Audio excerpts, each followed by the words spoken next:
औज़ुबिल्लाहिमिनश्शैतानिर्रजीम बिस्मिल्लाहिर्रहमानिर्रहीम। Dear students, कैसे हैं आप सब लोग? मैं उम्मीद करता हूँ कि आप सब लोग ठीक-ठाक होंगे और अपनी लाइफ़्स को एन्जॉय कर रहे होंगे। डियर स्टूडेंट्स, रिक्वेस्ट 2 रिक्वेस्ट थी। पहली तो ये कि इस चैनल को जिसका नाम कोड विद फैसल है, इसको काइंडली आप सब्सक्राइब कर लें अगर अभी तक आप लोगों ने सब्सक्राइब नहीं किया। सेकंडली इस वीडियो को और बाकी तमाम वीडियोज़ को भी अगर आप यूट्यूब पे देख रहे हैं तो कंप्लीटली यूट्यूब के ऊपर ही देखें from the start till the end. A subscribe भी कर लें क्योंकि सब्सक्राइब करने के बाद ये होगा कि आप लोगों को नोटिफिकेशंस जो भी होंगी, जो भी वीडियोस अपलोड होंगी, तो उसका नोटिफिकेशन आपको सबसे पहले मिल जाएगा। और दूसरी बात ये कि जो कंटेंट क्रिएटर है या जो मेरी वीडियोस हैं या मेरा जो चैनल है या मुझे एटलीस्ट ये है कि आप अगर अप्रिशिएट करना चाहते हैं, मोटिवेशन में इजाफा करना चाहते हैं तो काइंडली इस चैनल को सब्सक्राइब कर लें। डियर स्टूडेंट्स, आइए और चलते हैं without wasting any further time और स्टार्ट करते हैं आज का लेक्चर।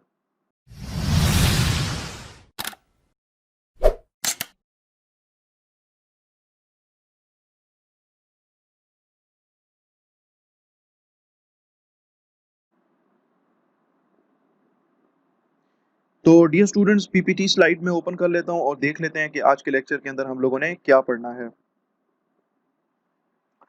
ओके जी, ये बेसिकली हमारा लेक्चर नंबर 5 था, जिसमें हमने overloaded functions, constructor, const, object, member function, data member, object as function argument, ठीक है, फ्रेंड फंक्शन, दिस पॉइंटर, ये हमने स्टडी किया था। फिर उसके बाद लेक्चर नंबर जो 6 था, उसके अंदर हम लोगों ने रेफरेंस वेरिएबल के बारे में डिस्कशन की थी, दिस पॉइंटर, और उसके बाद कैस्केडिंग फंक्शन कॉल्स के बारे में डिस्कशन की थी।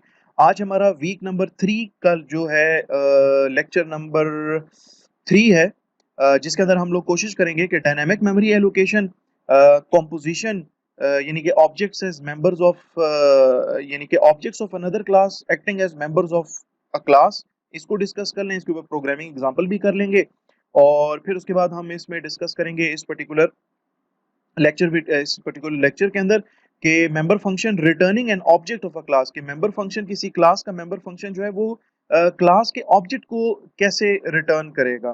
तो सबसे पहले बात करते हैं हम लोग डायनामिक मेमोरी एलोकेशन की। ये तो हम ऑलरेडी जो है वो डिस्कस कर चुके थे, जो हमारा प्रीवियस लेक्चर था उसके अंदर।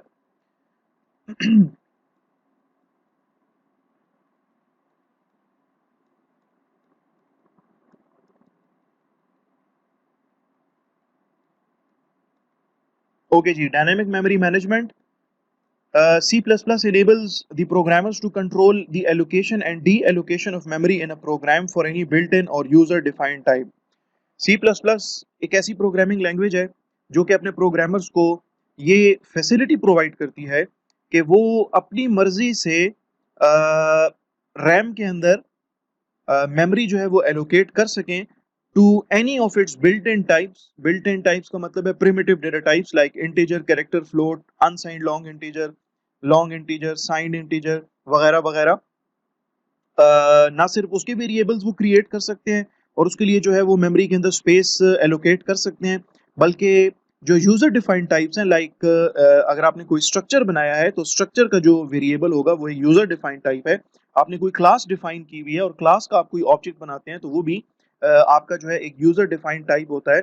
तो मीन्स के सी प्लस प्लस के अंदर ये फैसिलिटी है कि यूजर किसी भी टाइम पे मेमोरी के अंदर स्पेस एलोकेट कर सकता है और स्पेस डी एलोकेट भी कर सकता है from the memory for any of its built in data types और यूजर डिफाइंड डेटा टाइप्स, यानी कि ऑब्जेक्ट्स भी वो क्रिएट कर सकता है रन टाइम के ऊपर और बिल्ट इन डेटा टाइप्स जो है उनके भी वेरिएबल्स वो क्रिएट कर सकता है रन टाइम के ऊपर, किसी भी जब जिस टाइम उसको जरूरत हो तो उस टाइम पे उनके लिए वो मेमोरी एलोकेट कर सकता है। और now this particular process is, यानी कि मेमोरी को एलोकेट करना, मेमोरी के अंदर स्पेस रिजर्व करना और मेमोरी डी एलोकेट करना, यानी कि वेरिएबल्स क्रिएट करना रन टाइम पे और वेरिएबल्स को जो मेमोरी असाइन हुई होती है उस पर्टिकुलर मेमोरी को डी एलोकेट करने के लिए दो ऑपरेटर्स यूज किए जाते हैं सी प्लस प्लस के अंदर, जिनको कहा जाता है new operator and the delete operator.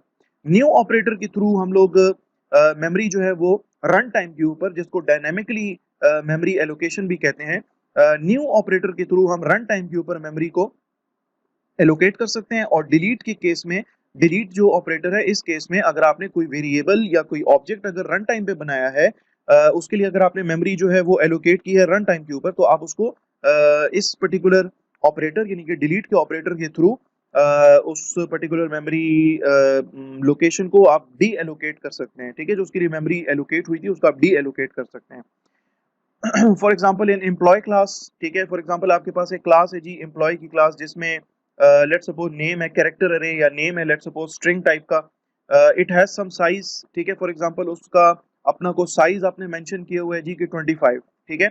Through dynamic memory allocation या dynamic memory management we can allocate the array space same as the number of character in the name, कि अगर देखें अगर डायनेमिकली अगर आपने मेमोरी को एलोकेट नहीं किया हुआ तो उस वक्त जिस टाइम पे आप एम्प्लॉय की क्लास है उसके अंदर आप कोई कैरेक्टर टाइप की अरे अगर डिफाइन कर रहे हैं तो उसका साइज भी आपको वहां पे बताना पड़ेगा, जो कि उसका साइज क्या होगा, उसका साइज फिक्स्ड होगा।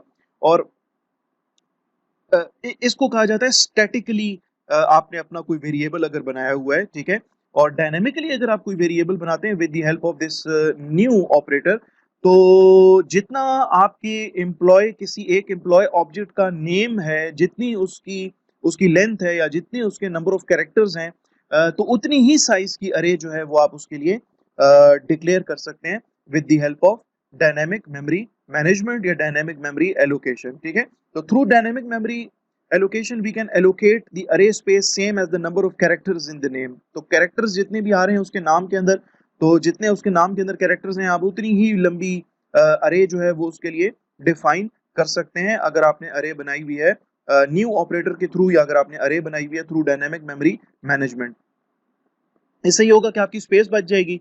अगर आपका लेट्स सपोज आपने 25 कैरेक्टर्स की अगर अरे अगर बनाई हुई है, ठीक है, और उसके अंदर आप जो है ना अपने एम्प्लॉयज के नेम स्टोर कर रहे हैं, तो नेम जरूरी तो नहीं है कि 25 कैरेक्टर्स जितना ही होगा, वो हो सकता है वो 20 कैरेक्टर्स पे आ रहा हो किसी एक ऑब्जेक्ट का, किसी दूसरे ऑब्जेक्ट का 15 कैरेक्टर्स पे आ रहा हो, तो बाकी की जो स्पेस है आपकी अरे के अंदर वो क्या हो रही होती है, वो जाया चली जाती है। तो इससे ये है कि आपकी जो as far as the efficiency is concern, efficiency with regards to the memory space is concerned, that can be achieved with the help of dynamic memory allocation.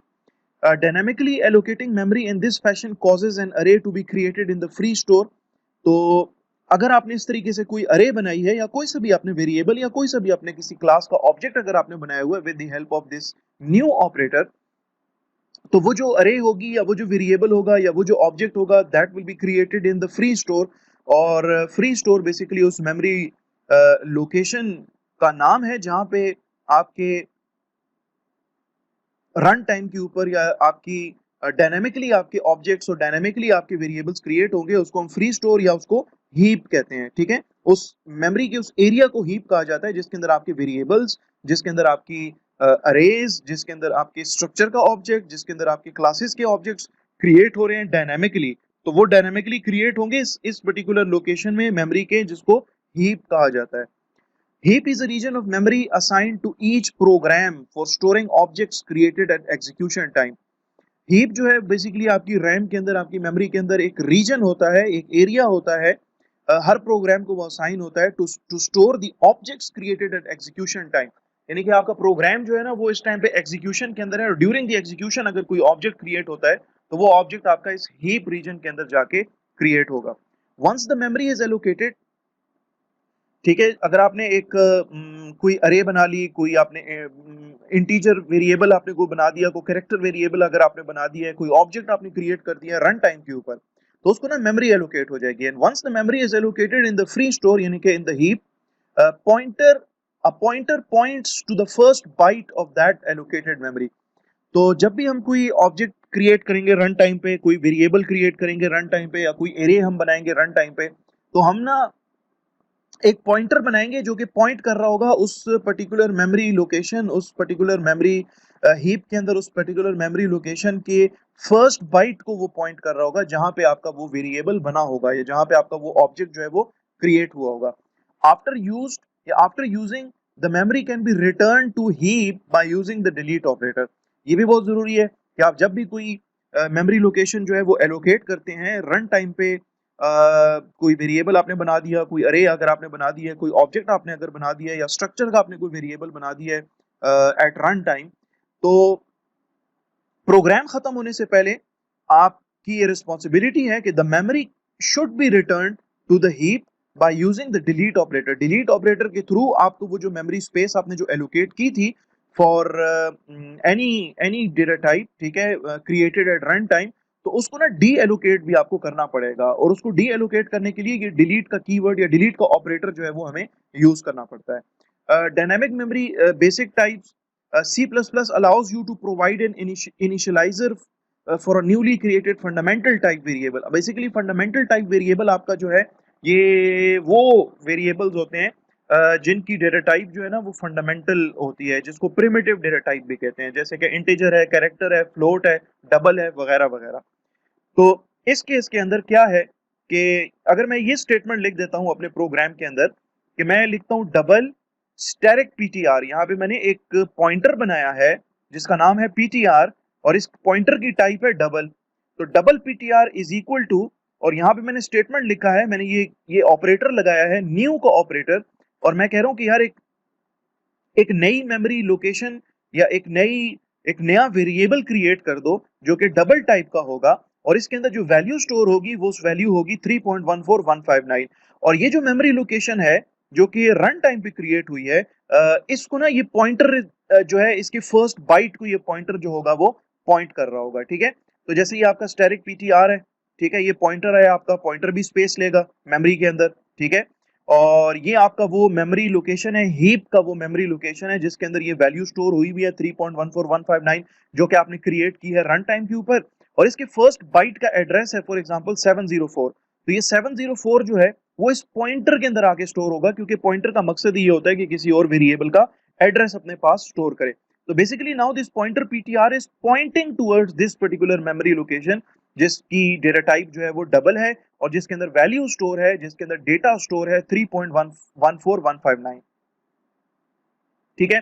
और जब हम इस मेमोरी लोकेशन को जो कि आपने यहाँ पे बनाई है रन टाइम के ऊपर ये बनेगी, इसको जब आपने डी एलोकेट करना है, यानी कि हीप को आपने ये मेमोरी लोकेशन जो है वो वापस रिटर्न करनी है, तो उसके लिए हम ये वाला कीवर्ड या ये ऑपरेटर डिलीट का ऑपरेटर यूज करेंगे और आगे अपने पॉइंटर का नाम लिखेंगे। तो बेसिकली हमारा ये जो पॉइंटर है ये डिलीट पीटीआर से ये होगा कि आपकी ये वाली जो मेमोरी लोकेशन है ये वापस हीप को मिल जाएगी, ये वाली मेमोरी लोकेशन वापस it will be return back to the heap. तो इस तरह से आप अपनी मेमोरी को डी एलोकेट करते हैं with the help of the delete operator. Okay जी, चलते हैं नेक्स्ट स्लाइड पे। Dynamic memory in case of the array, वही यानी कि आपने अगर कोई अरे बनानी है रन टाइम के ऊपर डायनामिकली, अगर आपने उसके लिए अरे के लिए कोई स्पेस रिजर्व करनी है, एलोकेट करनी है, तो the new operator can be used to allocate the arrays dynamically. For example मैंने क्या किया, इंटीजर टाइप का एक पॉइंटर बनाया जिसका नाम है स्टैटिक ग्रेड्स अरे, ये पॉइंटर है, इज इक्वल टू न्यू का कीवर्ड है, डेटा टाइप बताई मैंने अपनी अरे की कि उसकी डेटा टाइप क्या होगी, और सबस्क्रिप्ट नोटेशन में मैंने उसका साइज बता दिया कि यार इसका साइज जो है ना वो 5 होना चाहिए, ठीक है। तो basically this is the grades array is actually the name of my pointer which is pointing towards this particular array, integer array whose size is 5, जिसके अंदर 5 लोकेशंस हैं, इसके अंदर 5 एलिमेंट स्टोर होंगे।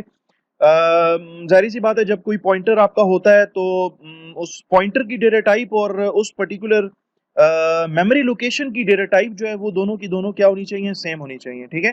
पॉइंटर भी इंटीजर टाइप का, और वो जिस मेमोरी लोकेशन को पॉइंट कर रहा है, चाहे वो अरे है चाहे वो नॉर्मल आपका मेमोरी लोकेशन है, ठीक है, तो दोनों की डेटा टाइप जो है वो सेम होनी चाहिए। तो यहाँ पे देखें आपके पास लेट्स सपोज ये अरे है 5 लोकेशंस की, इसकी जो फर्स्ट लोकेशन है उसका एड्रेस है 704, नेक्स्ट का है 708, 70 712, 716, 720, ये हम अज्यूम कर रहे हैं, ठीक है।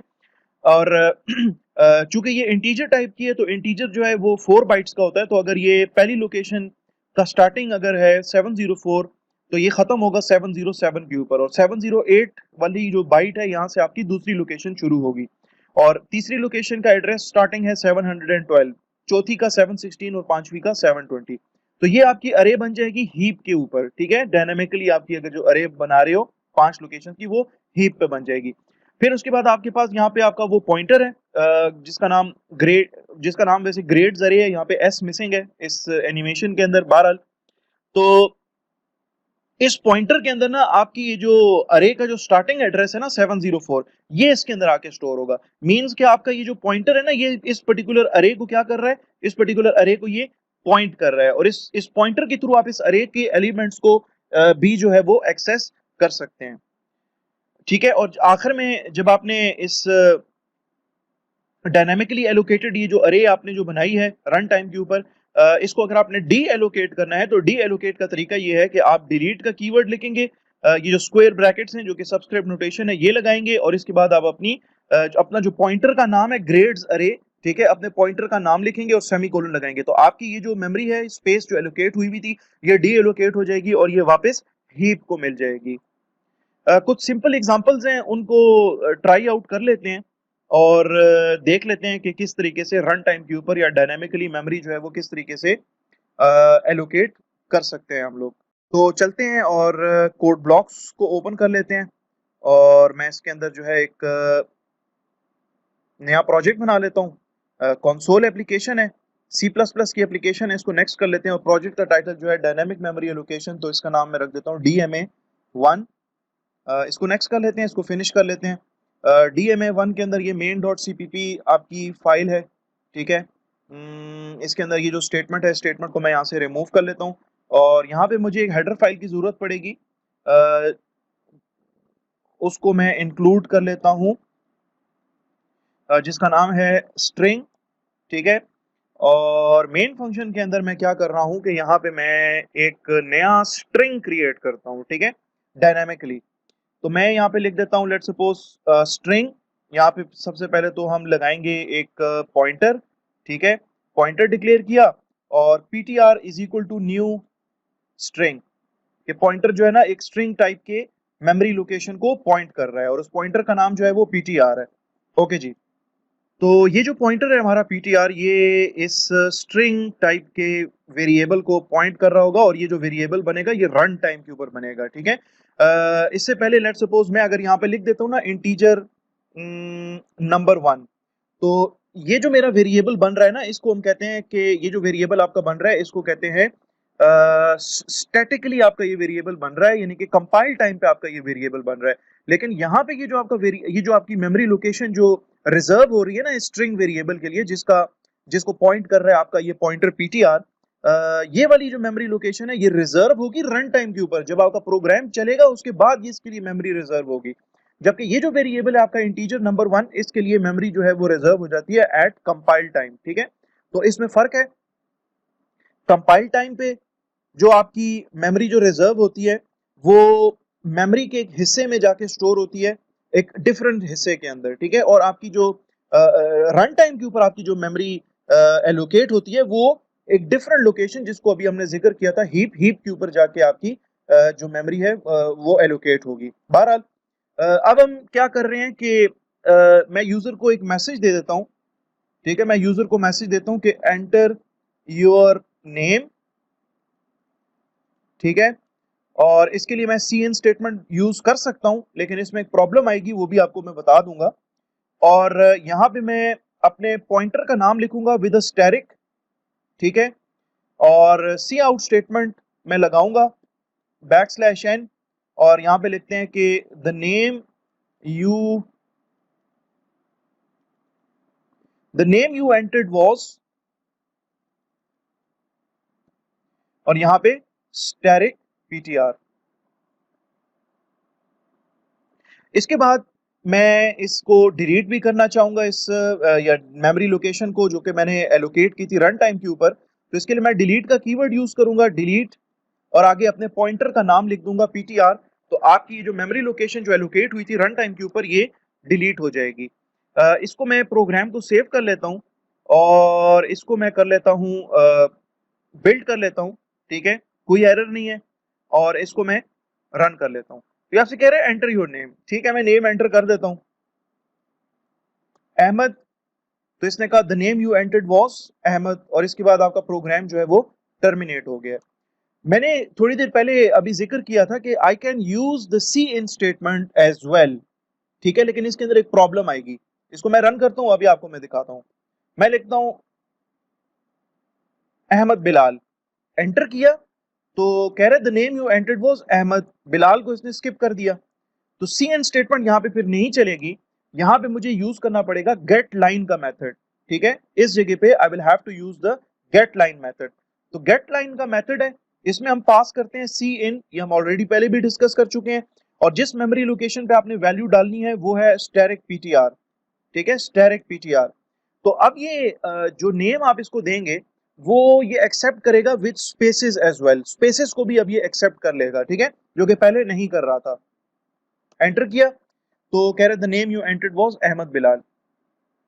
ठीक है, और ये जो स्टेटमेंट हमने लिखी है ना delete PTR, this is the most important statement कि the memory space which was allocated at the run time over here in this particular situation, line number 9, this memory location, इस मेमोरी लोकेशन को हमने D allocate भी करना है लाजमी तौर पे। ठीक है, तो इस तरीके से हमने क्या किया, यहाँ पे हमने एक स्ट्रिंग टाइप का एक पॉइंटर बनाया और उसका नाम है पीटीआर।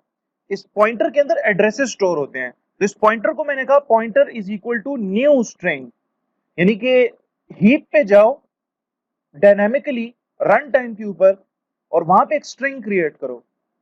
ठीक है, और उसका जो भी स्टार्टिंग एड्रेस होगा उसको इस पीटीआर, इस पॉइंटर वेरिएबल के अंदर उठा के स्टोर कर दो।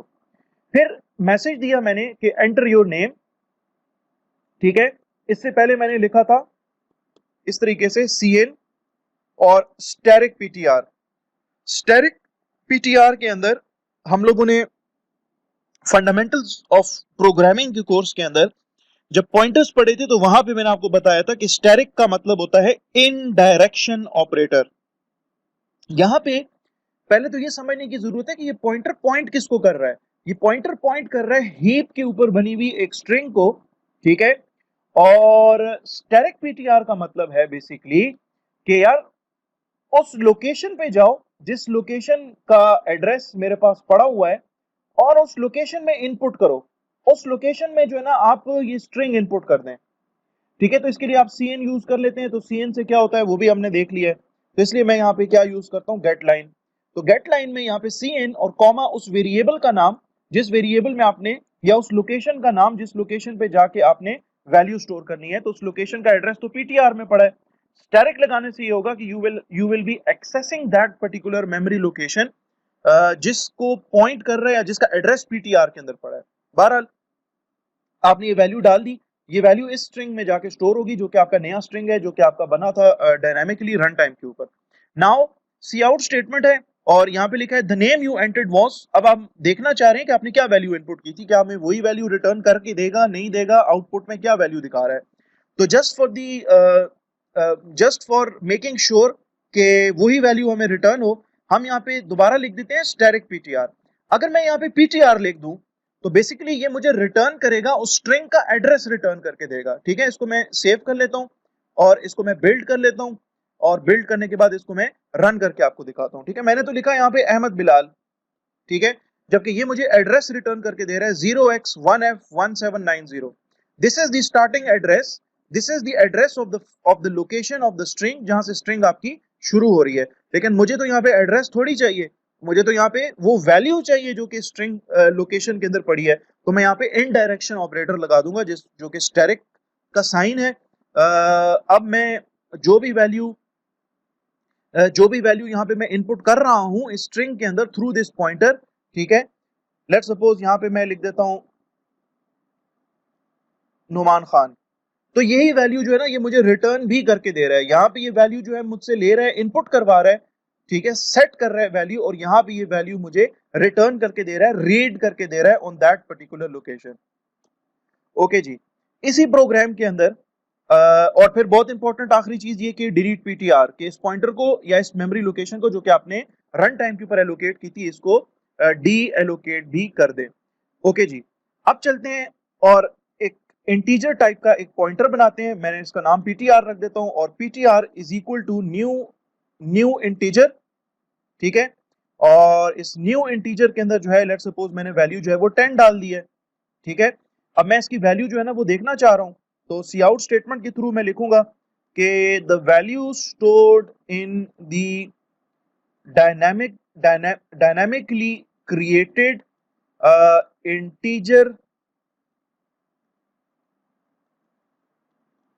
इंटीजर वेरिएबल इज और यहाँ पे मैं उसी तरीके से स्टैटिक पीटीआर लगा दूंगा, ठीक है। तो ये मुझे जो वैल्यू इसमें हमने इसके अंदर इनिशियलाइज की थी वो वैल्यू मुझे यहाँ पे डिस्प्ले करके देगा। इसको मैं बिल्ड कर लेता हूँ और इसको मैं रन करके आपको दिखा देता हूँ, ठीक है। तो ये कह रहा है कि the value stored in the dynamically created integer variable is 10। तो इस तरीके से 10 वैल्यू मुझे दिखा रहा है जो कि मैंने यहाँ पे इसको असाइन किया था। फर्स्ट करो मैं इसको वैल्यू असाइन नहीं करता, ठीक है, मैं यूजर से कहता हूँ कि यार वैल्यू इनपुट करो। तो यूजर को मैं पहले एक मैसेज दे देता हूँ और यूजर से मैं कह देता हूँ कि enter enter the value in the या एंटर एनी इंटीजर वैल्यू, ठीक है। और सी इन स्टेटमेंट के through static PTR, I will be using this static PTR, ठीक है, टू इनपुट द वैल्यू। इसको सेव कर लेते हैं और इस प्रोग्राम को मैं बिल्ड कर लेता हूं और इसको मैं रन भी कर लेता हूं। तो enter any integer value, let's suppose मैं इसमें देता हूं 250, ठीक है। तो ये अब कह रहा है कि the value stored in the dynamically created integer variable is 250, ठीक है जी। और मोस्ट इंपॉर्टेंटली यहां पे आप इसको डिलीट भी करेंगे, इस मेमोरी लोकेशन को आपने डी एलोकेट भी करना होगा, ठीक है। इसको मैं बिल्ड कर लेता हूं और इसको मैं दोबारा से रन कर लेता हूं। Enter any integer value, let's suppose 210। तो अब ये कह रहा है कि यार the value stored in the dynamically created integer variable is 210। तो इस तरीके से आप जो है वो डायनामिकली इंटीजर्स भी क्रिएट कर सकते हैं, just like the string type variable जो कि हमने क्रिएट किया था इससे प्रीवियस एग्जांपल के अंदर। ओके डियर स्टूडेंट्स, तो लेट्स मूव फॉरवर्ड और हम क्या करते हैं कि अभी एक ऐसा प्रोग्राम बनाएंगे जिसके अंदर हम एक स्ट्रक्चर डिफाइन करेंगे और उस स्ट्रक्चर का जो ऑब्जेक्ट होगा या स्ट्रक्चर का जो वेरिएबल होगा वो हम डायनेमिकली क्रिएट करेंगे थ्रू डायनेमिक मेमोरी एलोकेशन, ठीक है। तो मैं न्यू के ऑप्शन पे जा रहा हूँ, यहाँ से मैं प्रोजेक्ट सेलेक्ट कर रहा हूँ, कंसोल एप्लीकेशन C++ की एप्लीकेशन है और इस प्रोजेक्ट का नाम मैं रख देता हूँ DMA2 यानी कि डायनेमिक मेमोरी एलोकेशन 2। DMA2 की सोर्सेज में आते हैं यहाँ पे जो सी आउट स्टेटमेंट है मैं इसको रिमूव कर लेता हूँ। यहाँ पे एक स्ट्रक्चर बनाते हैं, स्ट्रक्चर का नाम है स्टूडेंट, ठीक है। और इसके अंदर ना कुछ वेरिएबल्स डिक्लेयर करते हैं, लेट्स सपोज इंटीजर टाइप का आईडी, स्ट्रिंग टाइप का वेरिएबल नेम और फ्लोट टाइप का वेरिएबल CGPA। और चूंकि मैंने ये स्ट्रिंग यूज किया टाइप तो मुझे यहाँ पे हेडर फाइल एक यूज करनी पड़ेगी स्ट्रिंग की। ओके जी, तो ओके अब मैं क्या करता हूँ कि एक स्ट्रक्चर जो है स्टूडेंट इसका मैं एक पॉइंटर बना लेता हूँ, ठीक है। स्टूडेंट टाइप का ये पॉइंटर है PTR एंड PTR जो है स्ट्रक्चर टाइप के एक ऑब्जेक्ट को या स्ट्रक्चर टाइप के एक वेरिएबल को पॉइंट कर रहा है। अब हम क्या करेंगे कि यूजर से कहेंगे कि आप स्टूडेंट का नाम इनपुट कर लें, ठीक है। एंटर, पहले हम कह देते हैं कि enter the ID of student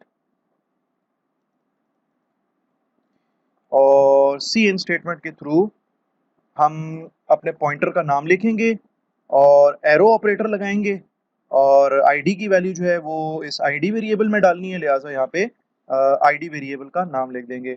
then C out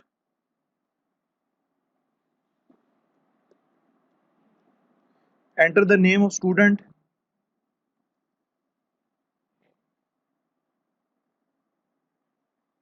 and C in statement PTR arrow operator और यहाँ पे इस तरीके से नेम की वैल्यू गेट कर लेंगे और फिर सी आउट स्टेटमेंट लिखेंगे और इसके अंदर हम यूजर से कहेंगे कि enter the CGPA of student and C in statement PTR arrow operator CGPA। फिर इसके बाद हम यही वैल्यूज जो है वो यूजर को दिखा देंगे कि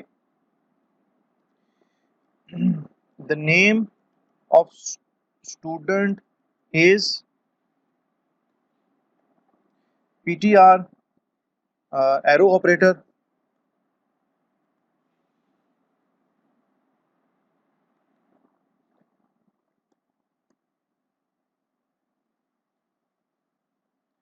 Cout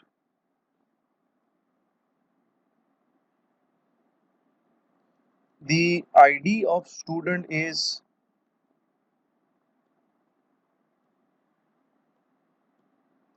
PTR arrow operator ID, and Cout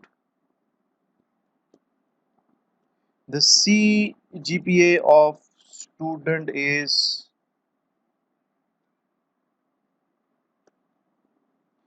PTR आपका वो पॉइंटर जो कि इसको पॉइंट कर रहा है, और एरो ऑपरेटर एंड CGPA। इसका मैं प्रोग्राम को बिल्ड कर लेता हूं।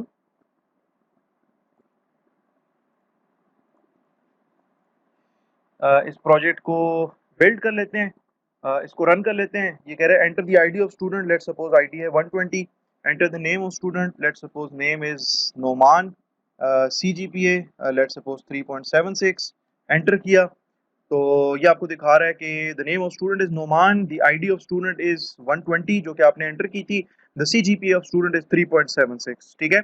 और आखिर में ना यहाँ पे मोस्ट इंपॉर्टेंट स्टेटमेंट कि अपना ये जो आपने मेमोरी एलोकेट की थी इसको ना डिस्ट्रॉय भी कर दें, इसको डी एलोकेट कर दें।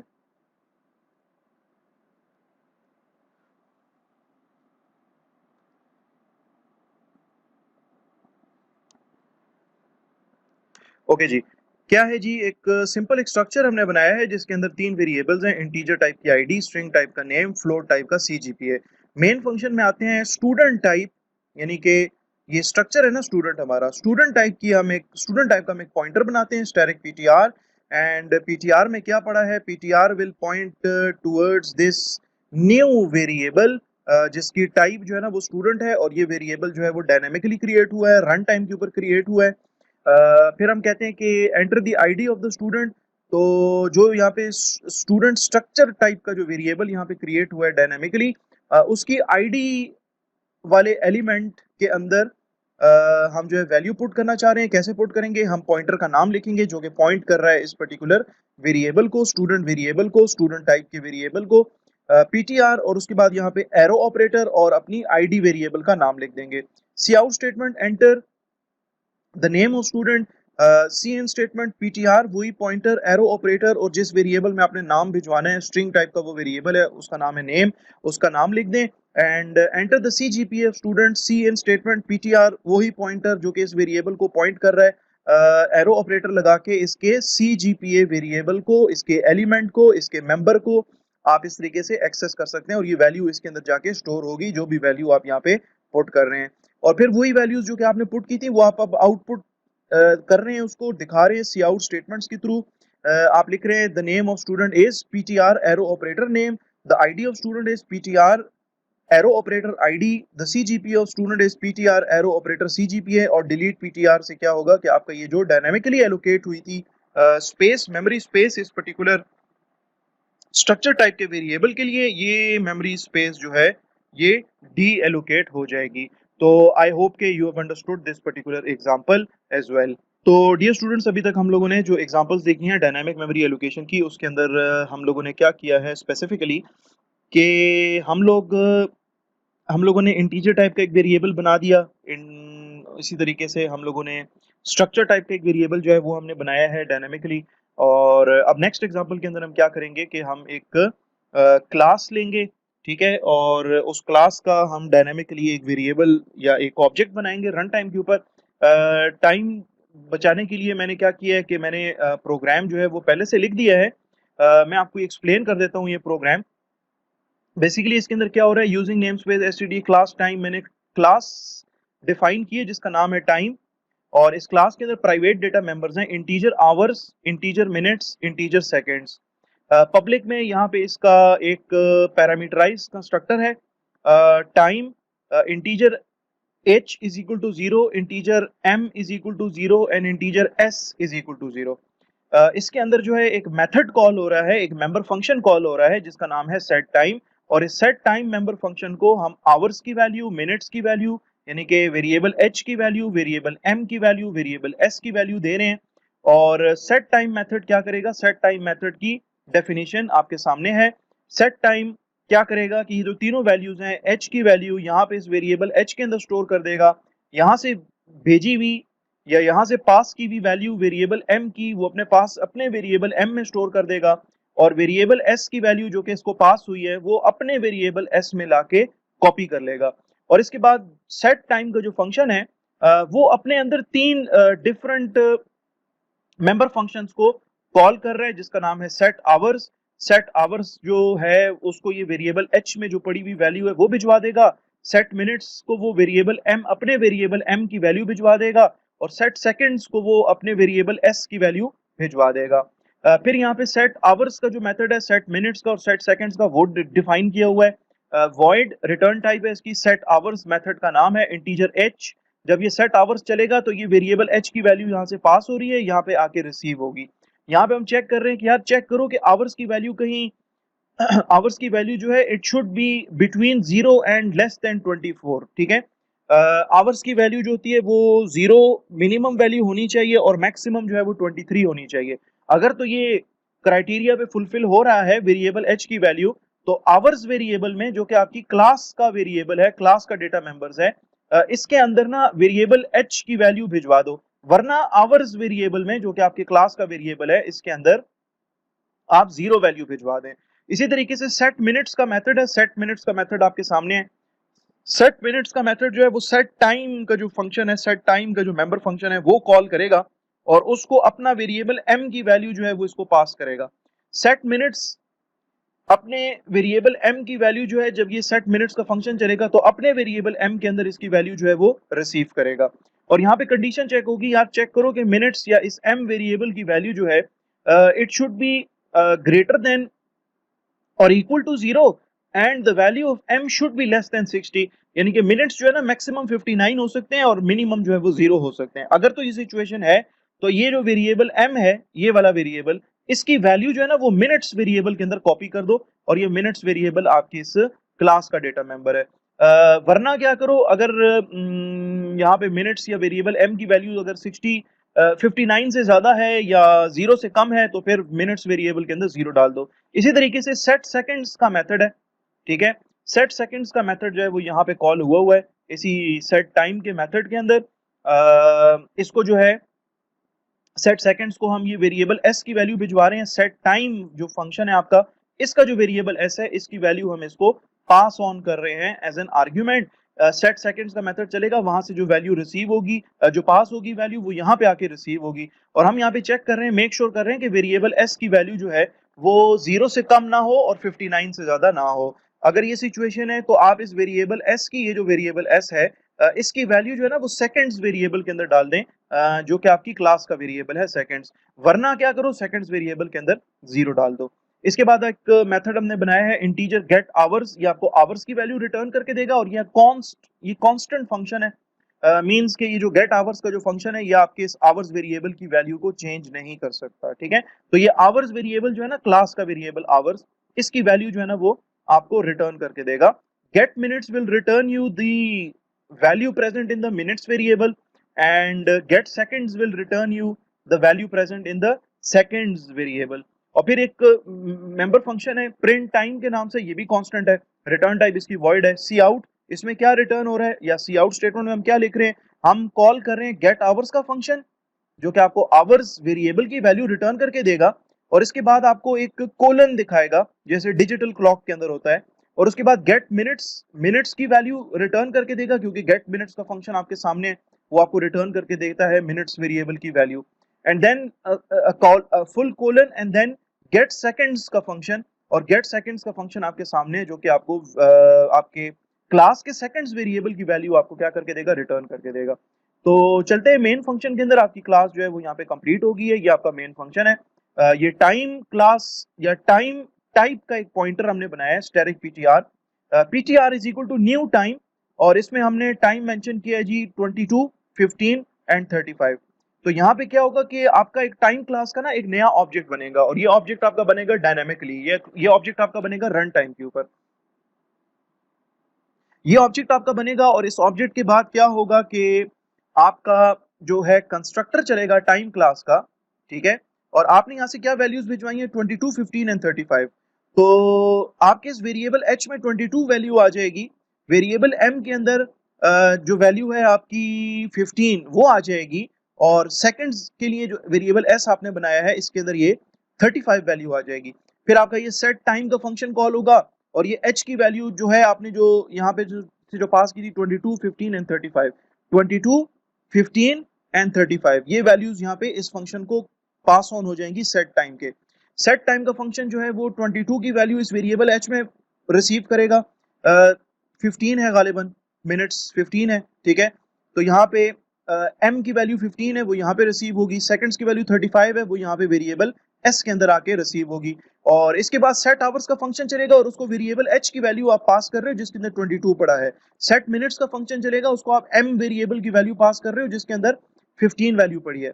और सेट सेकंड्स का फंक्शन कॉल होगा, उसमें वेरिएबल s की वैल्यू आपने पास की है जिसके अंदर 35 वैल्यू पड़ी है। तो इस तरीके से आपकी ये जो सेट आवर्स का फंक्शन है ये चलना शुरू हो जाएगा, सेट मिनट्स का फंक्शन चलना शुरू हो जाएगा, सेट सेकंड्स का फंक्शन चलना शुरू हो जाएगा। और जब ये तीनों फंक्शन चल चुके होंगे तो आपके आवर्स वाले वेरिएबल में, यानी कि टाइम क्लास के आवर्स वेरिएबल में 22 आके स्टोर हो जाएगा, इसके मिनट्स वाले वेरिएबल में 15 आके स्टोर हो जाएगा, और इसके सेकंड्स वाले वेरिएबल के अंदर 35 आके स्टोर हो जाएगा। अब मैंने क्या करना है कि क्लास का मेंबर फंक्शन कॉल करने के लिए मैं अपने पॉइंटर का नाम लिखूंगा, एरो ऑपरेटर लगाऊंगा, और जो मेंबर फंक्शन मैंने कॉल करना है वो मेंबर फंक्शन मैं कॉल करूंगा। तो मैं यहाँ पे प्रिंट टाइम का मेंबर फंक्शन है उसको कॉल कर रहा हूँ। प्रिंट टाइम का मेंबर फंक्शन कॉल होगा तो गेट आवर्स का मेथड चलेगा, and the get hours method is returning me the value present in the hours variable, और आवर्स वेरिएबल में 22 है तो ये मुझे 22 प्रिंट करके देगा। उसके बाद ये मुझे प्रिंट करके देगा एक कोलन, और फिर गेट मिनट्स का फंक्शन चलेगा जो कि मुझे रिटर्न करके देता है, ये गेट मिनट्स का फंक्शन आपके सामने है, मिनट्स वेरिएबल की वैल्यू रिटर्न करके देगा, और मिनट्स वेरिएबल के अंदर वैल्यू पड़ी होगी 15। इसके बाद एक कोलन नजर आएगा आपको, और गेट सेकंड्स का फंक्शन चलेगा, और गेट सेकंड्स का फंक्शन जब चलेगा तो वो आपको सेकंड्स वेरिएबल की वैल्यू रिटर्न करके देगा, और सेकंड्स वेरिएबल में चूंकि 35 है तो ये आपको 35 रिटर्न करके देगा। इसके बाद जो है मैंने अपने इस पॉइंटर को मैंने यहाँ पे डिलीट का ऑपरेटर लगाया, पीटीआर अपने पॉइंटर का नाम लिखा, तो जो मेमोरी रिजर्व हुई थी यहाँ पे इस पर्टिकुलर टाइम क्लास के ऑब्जेक्ट के लिए रन टाइम पे, ये मेमोरी अब क्या हो जाएगी, डी एलोकेट हो जाएगी। तो मैं इसको सेव कर लेता हूँ, मैं इसको बिल्ड कर लेता हूँ और इस प्रोग्राम को रन कर लेता हूँ। तो ये मुझे दिखा रहा है टाइम 22, 15 एंड 35।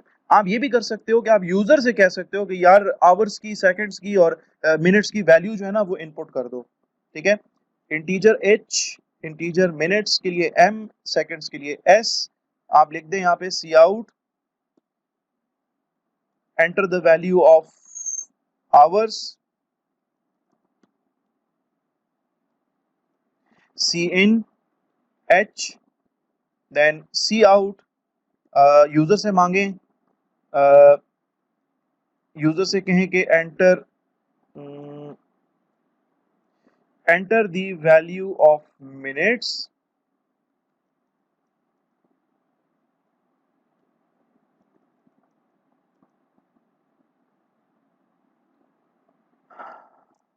ओके, और सी इन m। इसी तरीके से मैं इसी स्टेटमेंट को कर लेता हूँ कॉपी, यहाँ पे लाके पेस्ट कर देता हूँ, और enter the value of minutes की बजाय सेकंड्स कर लेते हैं, और सी इन स्टेटमेंट में वेरिएबल s, और यहाँ पे मैं अपनी मर्जी की वैल्यू आवर की, अपनी मर्जी की वैल्यू मिनट की, अपनी मर्जी की वैल्यू सेकंड की भिजवा देता हूँ। इसको मैं सेव कर लेता हूँ और इसको मैं बिल्ड कर लेता हूँ, ठीक है जी। इसको रन कर लेते हैं। Enter the value of hours, let's suppose 22, enter the value of minutes, let's suppose 25, and enter the value of seconds, let's suppose 45। Enter किया तो जो आपने वैल्यूज भिजवाई हैं 22 आवर्स की, 25 मिनट्स की, 45 सेकंड्स की, वो इस तरीके से आपको दोबारा डिस्प्ले करवा रहा है। तो आई होप कि you understood this particular program as well, कि किस तरीके से हम क्लास के ऑब्जेक्ट्स को रन टाइम के ऊपर डायनामिकली किस तरीके से हम उसके लिए मेमोरी एलोकेट करेंगे। And now let's return back to the PPT slides, ठीक है, और देखते हैं कि फर्दर इसके अंदर और क्या है। डायनामिक मेमोरी ऑब्जेक्ट से रिलेटेड अभी जो हमने टाइम क्लास बनाई है उसी की एक छोटी सी एनिमेशन होगी। Consider the following declaration and statement. Time आपके पास क्लास का नाम है, स्टैटिक टाइम पीटीआर ये आपके पॉइंटर का नाम है। Time PTR is equal to new time, ये आपके टाइम क्लास का एक नया ऑब्जेक्ट बना देगा रन टाइम के ऊपर, ठीक है। ये लेट्स सपोज कंसीडर करें कि ये आपका पॉइंटर है, ठीक है, टाइम पीटीआर, और ये आपका जो है टाइम क्लास का एक ऑब्जेक्ट है जो कि रन टाइम पे बना है। इसके आवर्स वेरिएबल में 0 होगा, मिनट्स में 0 होगा, सेकंड्स में 0 होगा अगर आपने यहाँ पे टाइम के बाद कोई वैल्यू पास ऑन नहीं की, ठीक है।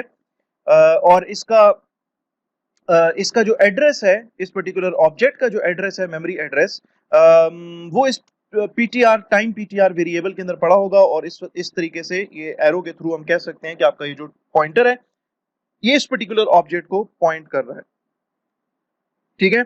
और डिलीट करना है अगर आपने ये मेमोरी लोकेशन जो कि आपने रन टाइम के ऊपर डायनेमिकली अगर आपने लोकेट किया है तो इसके लिए आपके पास डिलीट की स्टेटमेंट है, डिलीट ऑपरेटर है, और अपने पॉइंटर का नाम लिख दें तो आपकी ये जो मेमोरी लोकेशन है ये क्या हो जाएगी, ये डिलीट हो जाएगी। ओके जी। Composition objects as member of classes. Composition का कॉन्सेप्ट है कि आप एक क्लास के अंदर किसी दूसरी क्लास के ऑब्जेक्ट्स को as data members or as its own members उसके अंदर आप पुट कर लें। For example an alarm clock object के अलार्म क्लॉक जो क्लास है उसका ऑब्जेक्ट जो है it needs to know when it is suppose to sound its alarm, कि उसको पता होना चाहिए कि किस टाइम के ऊपर मैं जो हूं अपना एक अलार्म जो है वो ऑन करूंगा।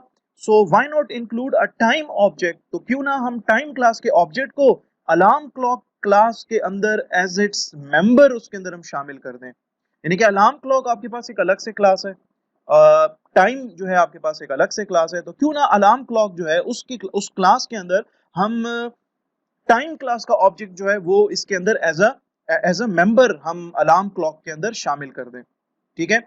It refers it is referred to as has a relationship, ठीक है, हैज, इस तरह की रिलेशनशिप को हम कहते हैं हैज अ रिलेशनशिप। देखिए रियल लाइफ के अंदर भी अगर आप देखें तो बहुत सारे कॉम्प्लेक्स ऑब्जेक्ट्स जो हैं बहुत सारे सिंपल स्मॉल ऑब्जेक्ट से मिलके बने होते हैं। यानी कि सिंपल एग्जांपल ले लेते हैं, फॉर एग्जांपल एक कार है आपके पास, तो कार एक कॉम्प्लेक्स एक बड़ा ऑब्जेक्ट है लेकिन इसके अंदर बहुत सारे और छोटे छोटे ऑब्जेक्ट्स हैं।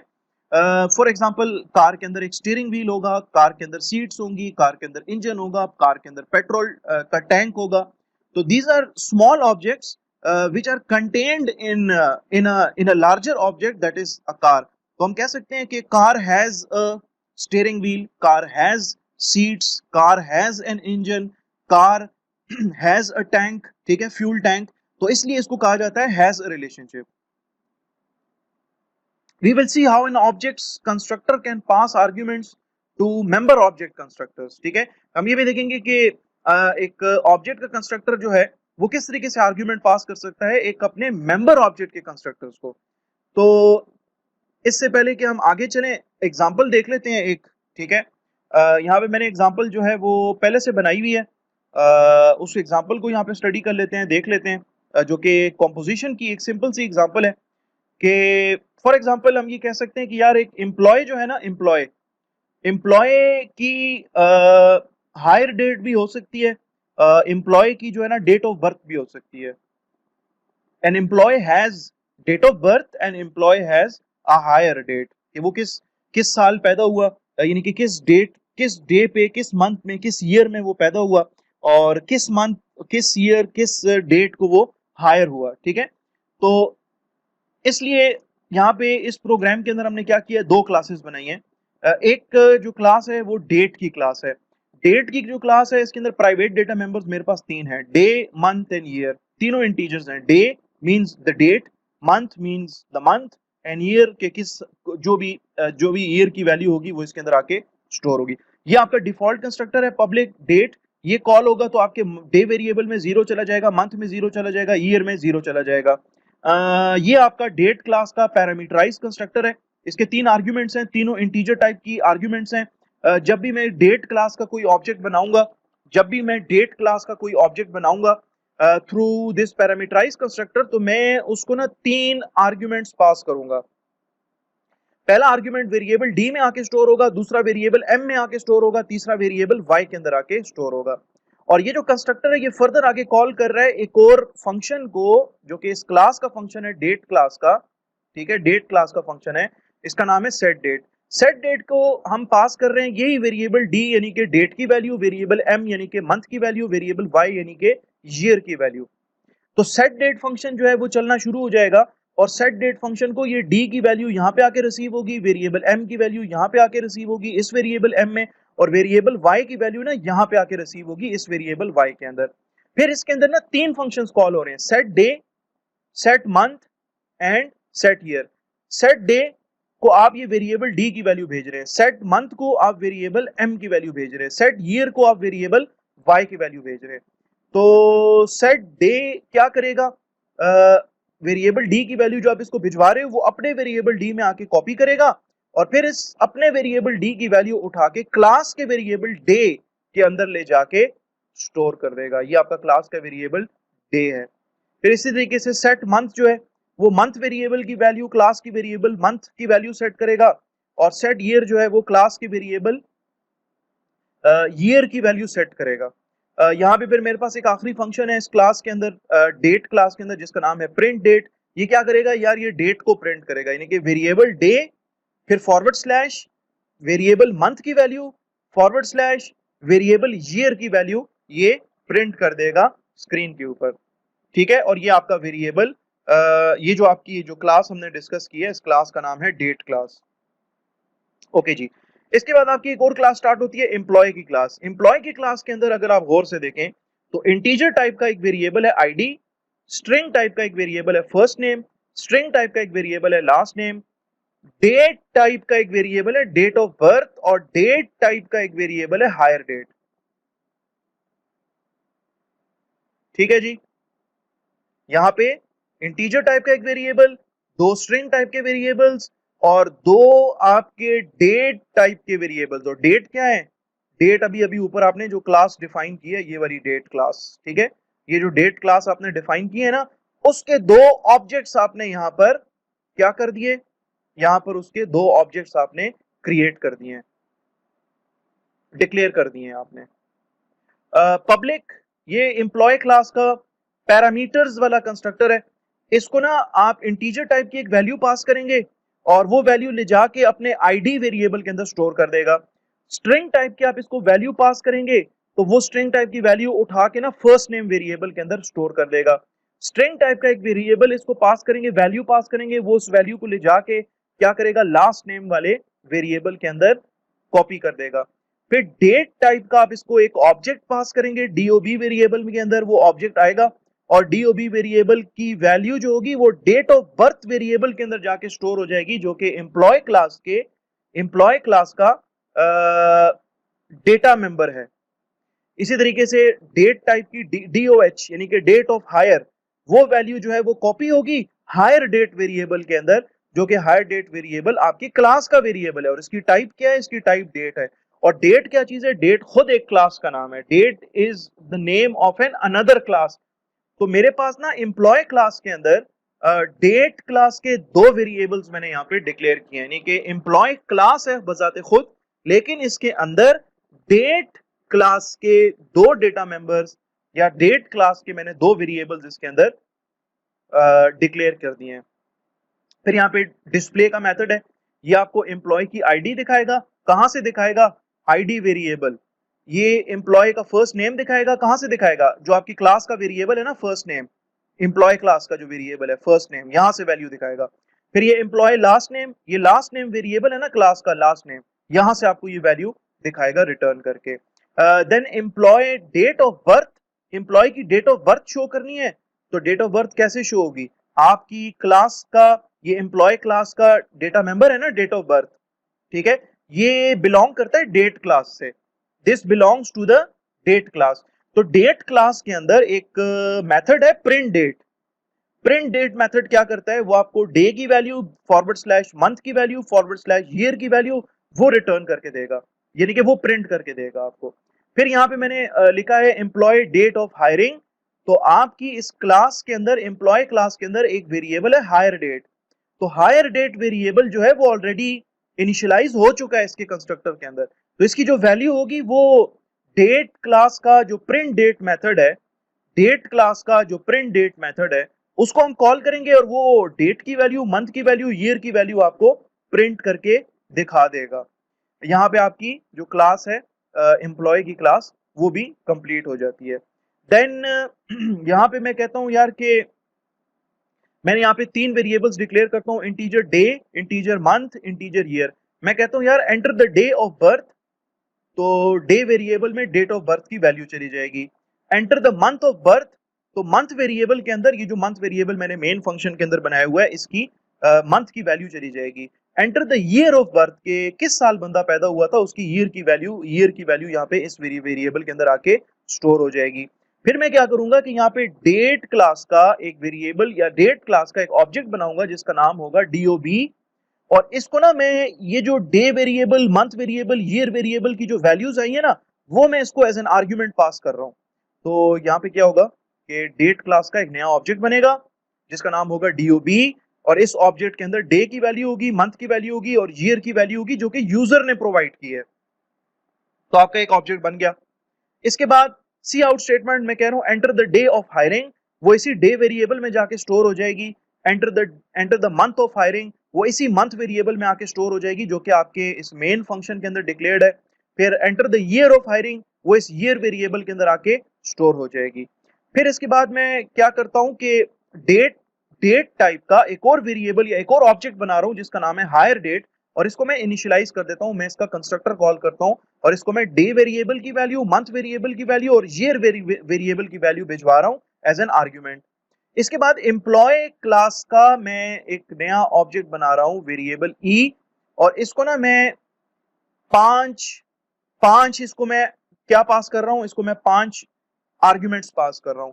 पहला आर्ग्यूमेंट इंटीजर टाइप का, दूसरा और तीसरा आर्ग्यूमेंट स्ट्रिंग टाइप का, तीसरा आर्ग्यूमेंट डीओबी, ये डेट टाइप का है। ठीक है, DOB is of type DOB variable जो इसको मैं पास कर रहा हूं एम्प्लॉय क्लास के कंस्ट्रक्टर को, वो डेट टाइप का ऑब्जेक्ट है, और हायर डेट ये भी डेट टाइप का ऑब्जेक्ट है जो कि मैं इसको पास कर रहा हूं। तो एम्प्लॉय क्लास का जो कंस्ट्रक्टर है ना आपका, एम्प्लॉय क्लास का ये वाला जो कंस्ट्रक्टर है ना, ये वाला कंस्ट्रक्टर चलेगा। आई में आपने क्या वैल्यू भिजवाई है, यहाँ से आपने वैल्यू भिजवाई है 120 अहमद एंड खान, तो यहाँ पे 120 वेरिएबल आई में आके स्टोर होगी और वेरिएबल आई की वैल्यू आपके इस एम्प्लॉय क्लास की आईडी वेरिएबल में जाके स्टोर हो जाएगी। यहाँ पे आपने अहमद वैल्यू भिजवाई थी, ठीक है, कंस्ट्रक्टर से एम्प्लॉय क्लास के कंस्ट्रक्टर को अहमद वैल्यू भिजवाई थी, ये अहमद वैल्यू इस क्लास एम्प्लॉय के कंस्ट्रक्टर के इस वेरिएबल एफएन में जाके स्टोर होगी, और एफएन वेरिएबल की वैल्यू आपके क्लास के वेरिएबल फर्स्ट नेम में जाके स्टोर हो जाएगी। आपने यहाँ से जो तीसरी वैल्यू भिजवाई थी वो स्ट्रिंग थी जो कि थी खान, तो ये वैल्यू ना यहाँ पे आके इस L N variable, last name L N variable में आके स्टोर हो जाएगी, और इस वेरिएबल की वैल्यू लास्ट नेम वेरिएबल के अंदर जो कि क्लास का वेरिएबल है, क्लास के वेरिएबल में आके स्टोर हो जाएगी। और इसके बाद जो बाकी की जो दो वैल्यूज हैं वो डीओबी और हायर डेट, तो डीओबी की वैल्यू, ये जो डीओबी की जो वैल्यू है यानी कि इसके डे की वैल्यू, मंथ की वैल्यू, ईयर की वैल्यू, यानी कि पूरा का पूरा ऑब्जेक्ट आपने कॉपी कर दिया है डीओबी और हायर डेट। तो डीओबी यहाँ पे आके स्टोर होगा इस कंस्ट्रक्टर के अंदर डीओबी वेरिएबल में, डीओबी ऑब्जेक्ट में, और ये डीओबी ऑब्जेक्ट जो है असाइन होगा डेट ऑफ बर्थ को। डेट ऑफ बर्थ क्या चीज है, वो भी डेट टाइप का ऑब्जेक्ट है। And D DO hire date की वैल्यू आपने यहां से भिजवाई। हायर डेट क्या है, डेट क्लास का एक ऑब्जेक्ट है जो कि आपने बनाया है और जिसकी वैल्यूज यानी कि डे की, मंथ की, ईयर वो आपने यूजर से ले ली है पहले, और हायर डेट की वैल्यू आपने यहां से भिजवाई, यानी कि पूरा का पूरा आपने ऑब्जेक्ट भिजवाया इसके कंस्ट्रक्टर को, और इसके कंस्ट्रक्टर को ये ऑब्जेक्ट डीओएच ऑब्जेक्ट में आके रिसीव होगा, और डीओएच ऑब्जेक्ट जो है इसकी जो वैल्यूज हैं वो हायर डेट ऑब्जेक्ट में आके रिसीव होंगी। ये आपके दो, डेट ऑफ बर्थ और हायर डेट, ये आपकी डेट क्लास के दो ऑब्जेक्ट्स हैं, इनको ये वैल्यूज रिसीव होंगी। इसके बाद जो है ई डॉट डिस्प्ले यानी कि एम्प्लॉय का डिस्प्ले फंक्शन कॉल होगा, तो ये आपका एम्प्लॉय का डिस्प्ले फंक्शन है, ये कॉल होगा, आपको एम्प्लॉय की आईडी नजर आएगी, उसका फर्स्ट नेम, उसका लास्ट नेम, उसका डेट ऑफ बर्थ नजर आएगी, जो कि कॉल हो रहा है डेट ऑफ बर्थ, आपकी क्लास का वेरिएबल डेट ऑफ बर्थ, उसका मेथड प्रिंट डेट, ये हम ऑलरेडी डिस्कस कर चुके हैं। और एम्प्लॉय डेट ऑफ हायरिंग वो हायर डेट ऑब्जेक्ट है, डेट क्लास का ऑब्जेक्ट है, और ये डेट क्लास के प्रिंट डेट फंक्शन को कॉल करेगी और प्रिंट डेट फंक्शन जो है वो डे की वैल्यू, मंथ की वैल्यू, ईयर की वैल्यू आपको रिटर्न करके देगी। इसको मैं बिल्ड कर लेता हूं और इसको मैं रन कर लेता हूं। ये कह रहा है enter the day of birth, ये वैल्यू मुझसे मांग रहा है। लेट सपोज मैं कहता हूं 12 मार्च 1982 फॉर एग्जांपल, ठीक है। Enter the day of hiring कि वो कंपनी में किस तारीख को हायर हुआ, लेट सपोज 10 अप्रैल 2006, ठीक है। एंटर किया तो ये जो है ना आईडी की value 120, first name Ahmad, last name Khan, ये मैंने खुद से दिए हैं वैल्यूज। लेकिन ये जो मतलब पहले से ऑटोमेटिकली ये वैल्यूज मिली हुई हैं इसको, ठीक है। ये इसको मैंने मैंने इसको जो है कांस्टेंट्स पास किए हैं, लेकिन ये जो एम्प्लॉय डेट ऑफ बर्थ है ना 12 मार्च 1982, ये वाली वैल्यू है जो मैंने प्रोवाइड की थी। और एम्प्लॉयज डेट ऑफ हायरिंग जो है ना 10th of April 2006, ये बेसिकली ये वाली वैल्यू है जो कि मैंने प्रोवाइड की थी। और इसके बाद मेरा प्रोग्राम जो है वो टर्मिनेट हो जाएगा। एग्जाम्पल देख ली, अब इसके बाद हम चलते हैं पीपीटी स्लाइड्स की तरफ, वो देखते हैं कि उसमें और क्या है। इसमें अज्यूम ये किया गया है कि डेट क्लास को एक अलग से हेडर फाइल के अंदर डाला हुआ है, एम्प्लॉय क्लास को एक अलग से हेडर फाइल में एम्प्लॉय डॉट एच के अंदर डाला हुआ है, और जो सोर्स फाइल है आपकी उसका नाम emp.cpp है, जिसके अंदर एम्प्लॉय का ऑब्जेक्ट मैनेजर, एम्प्लॉय का एक ऑब्जेक्ट जो है वो मैनेजर बनाया हुआ है, ठीक है, जिसकी हाइड बर्थ डेट की वैल्यू भी है, जिसकी हायर डेट की वैल्यू भी है। ये आपका मैनेजर है, इसके फर्स्ट नेम वेरिएबल के अंदर वैल्यू होगी, लास्ट नेम वेरिएबल के अंदर वैल्यू होगी, और इसकी जो बर्थडे है, इसकी बर्थडे ऑब्जेक्ट इसके अंदर पूरे का पूरा डेट क्लास का इसके अंदर मौजूद है, बर्थडे जिसमें डे, मंथ और ईयर की वैल्यू है, और इसकी हायर डे पूरा का पूरा एक जो है वो एम्प्लॉय क्लास के अंदर हायर डे वाला जो है एक ऑब्जेक्ट है जो कि डेट क्लास का ऑब्जेक्ट है, ये हम ऑलरेडी बना के देख चुके हैं। इसके बाद हम लास्ट हमारा प्रोग्राम है इस पर्टिकुलर वीडियो का, इस वीडियो लेक्चर का, कि member function which returns an object of a class. हम एक ऐसा मेंबर फंक्शन बनाते हैं जो कि किसी क्लास का ना ऑब्जेक्ट रिटर्न करके हमें दे देगा। तो मैं इसके लिए क्या करता हूँ कि एक नया प्रोजेक्ट बना लेते हैं। कंसोल एप्लीकेशन है, सी प्लस प्लस की एप्लीकेशन है, और इसका मैं नाम रख देता हूँ रिटर्निंग एन ऑब्जेक्ट। और इसमें सोर्स फाइल मेन सीपीपी, इसमें सी आउट स्टेटमेंट है, इसको मैं रिमूव कर लेता हूँ, और यहाँ पे मैं एक जो है सिंपल सी एक क्लास बना लेता हूँ, ठीक है। इसका नाम है माई क्लास। इसके अंदर प्राइवेट डेटा मेंबर्स हैं दो, a and integer b. Then public में हम इस तरह कर लेते हैं कि इसका एक कंस्ट्रक्टर बना लेते हैं,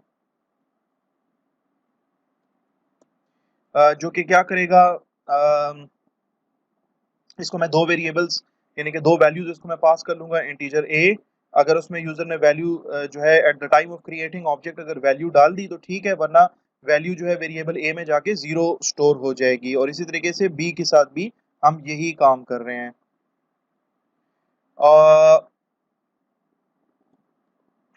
और एक हम इसके अंदर मेथड बना लेते हैं जिसकी रिटर्न टाइप है वॉइड। मेथड का नाम है show data.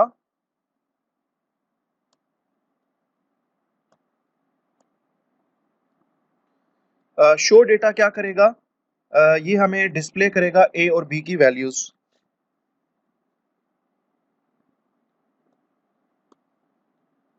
The value of class variable A is equal to a and class variable b is equal to variable b की वैल्यू जो है मुझे डिस्प्ले करके दे दो। और इसी तरीके से वॉइड गेट डेटा का फंक्शन है, ये बना लेते हैं। C out enter value in class variable A, C in, A, C out, enter value in class variable b,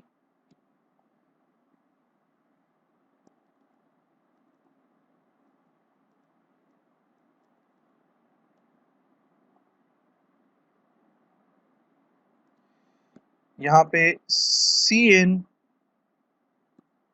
और वेरिएबल बी। ओके जी, इस फंक्शन के बाद हम क्या करते हैं कि हम मेन फंक्शन के अंदर चले जाते हैं और मेन फंक्शन के अंदर हम इस माई क्लास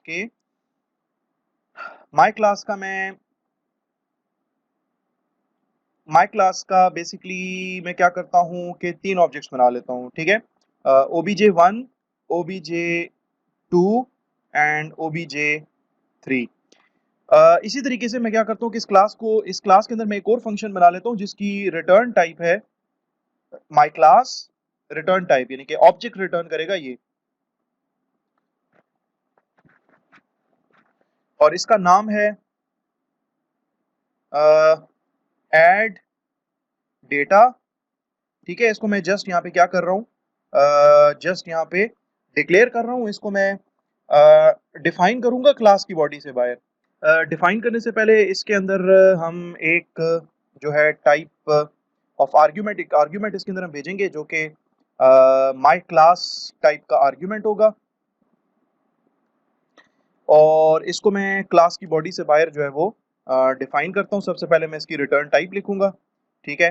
फिर इसके बाद मैं क्लास का नाम लिखूंगा, स्कोप रेजोल्यूशन ऑपरेटर है, और उसके बाद इस फंक्शन का नाम है ऐड डेटा, और इसको ना मैं माई क्लास टाइप का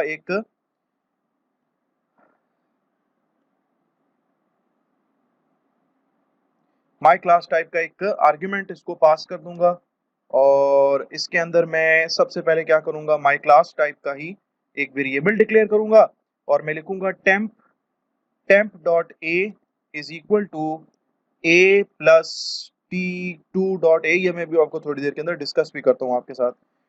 temp dot b is equal to b plus t2 dot b and return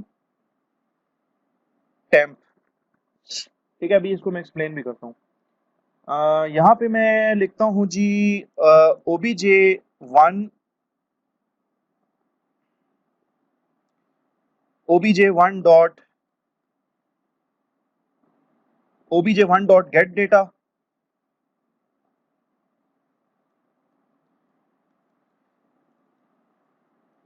obj2 dot get data and obj3 is equal to obj1 dot add data, और इसको मैं पास कर देता हूँ obj2 object as an argument. और इसके बाद मैं मैसेज दिखाता हूँ कि the sum of a and b of two objects obj1 and obj2 is equal to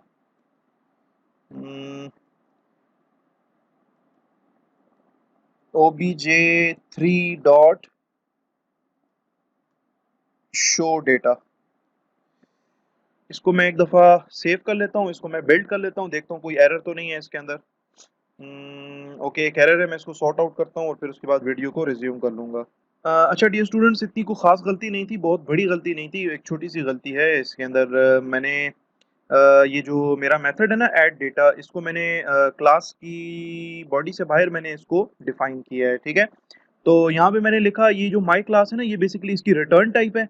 ये यहाँ पे माई क्लास जो है ये बेसिकली मेरी क्लास का नाम है, तो इसमें क्लास का जो सी है ना वो स्मॉल रह गया है मुझसे, ठीक है।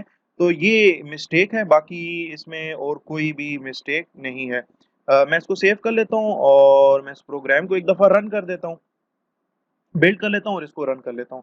ये मुझसे पूछ रहा है enter value in class variable A, ठीक है। मैं मेन फंक्शन से शुरू होता हूँ, यहाँ पे जो है मेरे पास मेन फंक्शन के अंदर मैंने माई क्लास के obj1 obj2 obj3 मैंने डिक्लेयर किए, 2-3 ऑब्जेक्ट्स। तो इसके लिए कंस्ट्रक्टर चलेगा और obj1 जो है उसके भी वेरिएबल a में देखें आपका ये जो obj1 है इसके अंदर भी दो वेरिएबल्स होंगे, a भी इसके खुद के, obj2 के भी इसके खुद के वेरिएबल्स होंगे और obj3 के भी इसके खुद के वेरिएबल्स होंगे।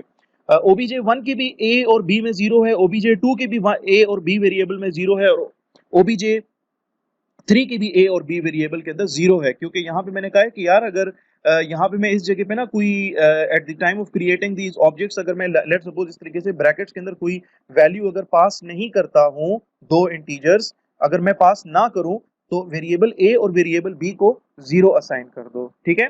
तो इसके बाद जो है नेक्स्ट स्टेटमेंट है उसमें लिखा है कि obj1 dot get data, obj1 के लिए गेट डेटा का मेथड चलेगा और गेट डेटा का मेथड जब चलेगा तो ये मुझे कहेगा कि enter value in class variable a। Gate data को किसने कॉल किया है? obj1 ने। तो सी इन स्टेटमेंट के थ्रू जो वेरिएबल a के अंदर वैल्यू जा रही है ना वो obj1 के a में वैल्यू जा रही है।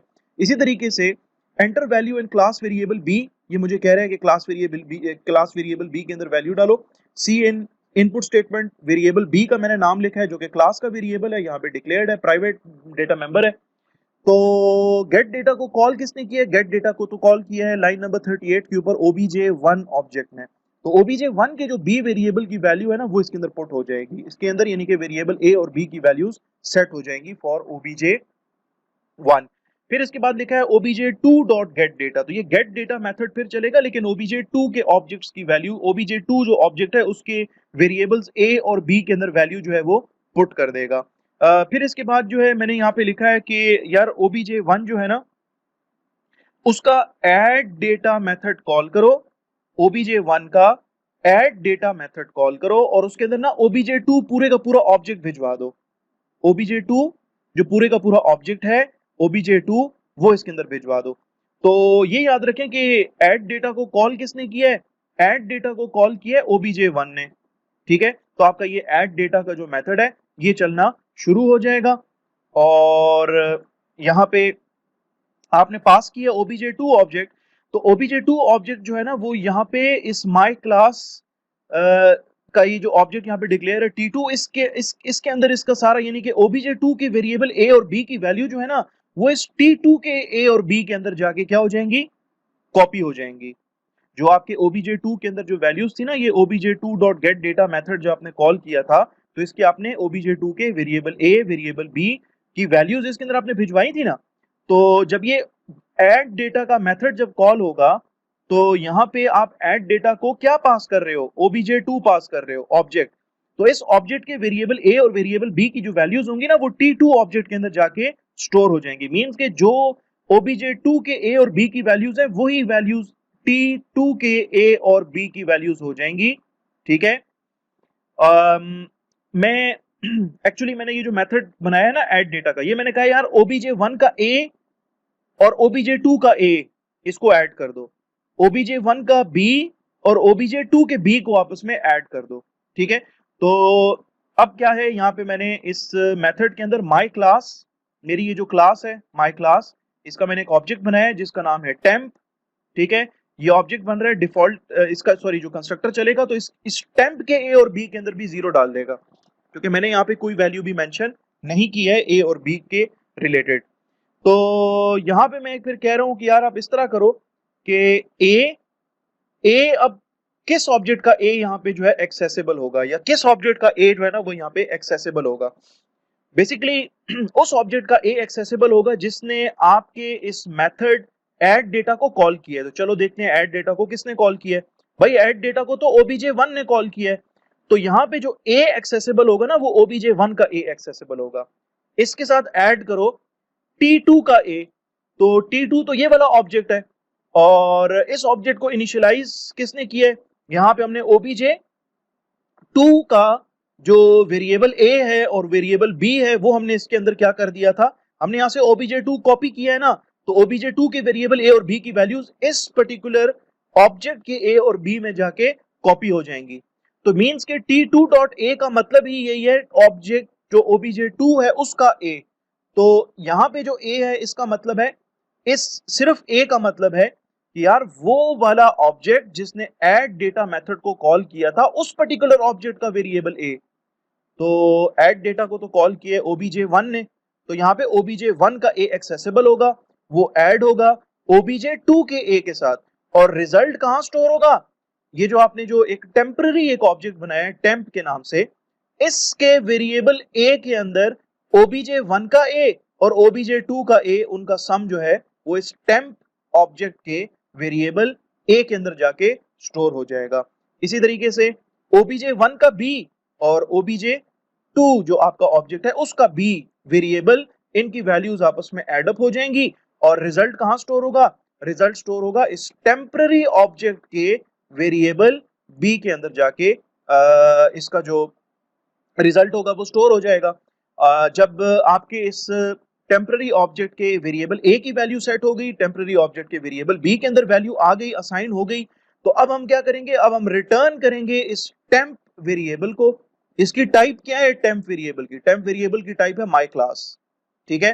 तो यहाँ पे जब ये रिटर्न होगा ना आपका ये ऑब्जेक्ट, ये temp object along with its variables a and b, और वेरिएबल ए की वैल्यू और बी की वैल्यू भी यहाँ पे रिटर्न हो जाएगी, और ये पूरे का पूरा ऑब्जेक्ट जो है obj3 को असाइन हो जाएगा। मींस के टेम्प के ए में पड़ा हुआ है obj1 का ए और obj2 के ए का सम, टेम्प के बी में पड़ा है obj1 का बी वेरिएबल और obj2 वेरिएबल के बी वेरिएबल का सम, और हम यहाँ पे जब भिजवा रहे हैं पूरे का पूरा टेम्प ऑब्जेक्ट यहाँ पे रिटर्न होगा, और ये ऑब्जेक्ट यहाँ पे आके इसकी जो ऑब्जेक्ट है टेम्प ऑब्जेक्ट, इसके वेरिएबल ए और बी की वैल्यूज कॉपी हो जाएंगी obj3 के ए और बी के अंदर, और फिर हम यहाँ पे शो कर रहे हैं the sum of a and b of two objects obj1 and obj2 किसके बराबर है? obj3 dot show data. तो obj3 के अंदर बेसिकली obj1 का ए, obj2 का ए उसका सम, obj1 का ए बी वेरिएबल, obj2 जो आपका ऑब्जेक्ट है उसका बी वेरिएबल उसका सम, इसके ए और बी के अंदर आके स्टोर हुए हुए होंगे। और जो शो डेटा है जब ये शो होगा तो आपको स्क्रीन के ऊपर नजर आएगा कि the value of class variable A is equal to A, और इस ए वेरिएबल, ये ए वेरिएबल जो है बेसिकली obj1 का ए और obj2 के ए का सम शो कर रहा होगा, और ये obj1 का बी और obj2 जो ऑब्जेक्ट है उसके वेरिएबल बी का सम आपको यहाँ पे शो कर रहा होगा, ठीक है। तो मैं क्या करता हूं कि इस प्रोग्राम को रन कर लेता हूं, इसको मैं सेव कर लेता हूं, ठीक है। ये प्रोग्राम ऑलरेडी रनिंग हालत में है, मैं इसको पहले इस तरह कर लेता हूं, क्लोज कर लेता हूं, इसको मैं दोबारा से इसको मैं दोबारा से बिल्ड कर लेता हूं क्योंकि इसके अंदर थोड़ी बहुत मैंने चेंजेस की थी, ठीक है। इसको रन कर लेते हैं। Enter value and class variable A, कौन कॉल कर रहा है इसको? ठीक है, यहाँ पे देख लेते हैं, आपका obj1 डॉट गेट डेटा चल रहा है, यानी कि obj1 के वेरिएबल ए में वैल्यू डाली मैंने 10, ठीक है। यहाँ पे वैल्यू में डाल देता हूं 10, एंटर किया, ये कह रहा है enter value in class variable b, obj1 का बी, obj1 के बी में मैं डाल देता हूं लेट्स सपोज 20, ठीक है। फिर आपसे कह रहे हैं enter value in class variable A, यानी कि ये जो आपका जो गेट डेटा मेथड है ना ये दोबारा चल रहा है और ये obj2 इसको चला रहा है, तो मींस के ए वेरिएबल इस टाइम पे obj2 का ए वेरिएबल जो है वो इनिशियलाइज होगा, इसमें मैं वैल्यू डाल देता हूँ 30, और obj2 का वेरिएबल बी, लेट्स सपोज इसके अंदर मैं वैल्यू डाल लेता हूँ 100। तो ये जो ए वेरिएबल की वैल्यू है ना 10, और ये बेसिकली obj1 का ए है और ये obj2 का ए है, तो obj1 का ए 10, obj2 का ए 30, रिजल्ट आएगा 40, ठीक है। तो यहाँ पे मुझे शो कर रहा है कि the sum of a and b variables of two objects obj1 and obj2, वो यहाँ पे मुझे नीचे दिखा रहा है the value of class variable A is equal to 40। 40 कहाँ से आया? ये 40 जो है obj1 का जो ए वेरिएबल है 10 और obj2 वेरिएबल ए उसका 30, तो 10 और 30 का सम मुझे यहाँ पे दिखा रहा है। And class variable b is equal to 120, 120 कहाँ से आया? ये obj1 का वेरिएबल b उसकी वैल्यू 20 और obj2 ऑब्जेक्ट और उसका वेरिएबल b उसकी वैल्यू 100, उसका सम 120 यहाँ पे कैलकुलेट हुआ है और मुझे यहाँ पे डिस्प्ले हो रहा है। कैसे डिस्प्ले हो रहा है भाई? डिस्प्ले के लिए मैंने यहाँ पे चूंकि यहाँ पे जब सम कैलकुलेट हो जाएगा obj1 का a, obj2 का a, उसका सम यहाँ पे obj3 के a में आके स्टोर होगा, obj1 का b, obj2 का b वेरिएबल, उसका सम जो है वो obj3 के वेरिएबल b में आके स्टोर होगा। तो मैं जब इसको कॉल करूंगा obj3 का शो डेटा, obj3 का शो डेटा, तो मुझे ये मेथड चलना शुरू हो जाएगा, ये शो डेटा वाला, ठीक है। और इसके अंदर मुझे दिखाएगा, कहेगा कि the value of class variable a is equal to a, जो कि obj1 और obj2 का वेरिएबल a का सम होगा, और क्लास वेरिएबल b जो कि obj1 के b वेरिएबल और obj2 के b वेरिएबल का सम होगा। तो आई होप कि you have understood this particular concept, and I believe कि इतना काफ़ी है आज की क्लास के लिए, क्योंकि आज की वीडियो ऑलरेडी बहुत ज़्यादा लेंथी हो चुकी है। इस उम्मीद के साथ कि आप लोगों ने ऑलरेडी मेरे इस चैनल को जो है सब्सक्राइब किया हुआ है। अगर सब्सक्राइब नहीं किया तो काइंडली इस चैनल को सब्सक्राइब कर लें। सब्सक्रिप्शन से ये होता है कि मोटिवेशन में इजाफा होता है, और आप मेरे इन एफर्ट्स को बेसिकली एक तरह से अप्रिशिएट कर रहे होते हैं। बाकी ये है कि इस वीडियो को आप लाइक कर लें, दोस्तों के साथ शेयर कर लें। मजीद अगर कोई दोस्त हैं किसी और यूनिवर्सिटी में BS सॉफ्टवेयर इंजीनियरिंग के, BS CS के, MSc के, जो C++ पढ़ रहे हो, तो उनके साथ भी आप इसको शेयर कर सकते हैं। तो मिलते हैं नेक्स्ट वीडियो के अंदर, तब तक आप अपना बहुत सारा ख्याल रखिए। टेक केयर ऑफ योरसेल्व्स जी, अल्लाह हाफिज।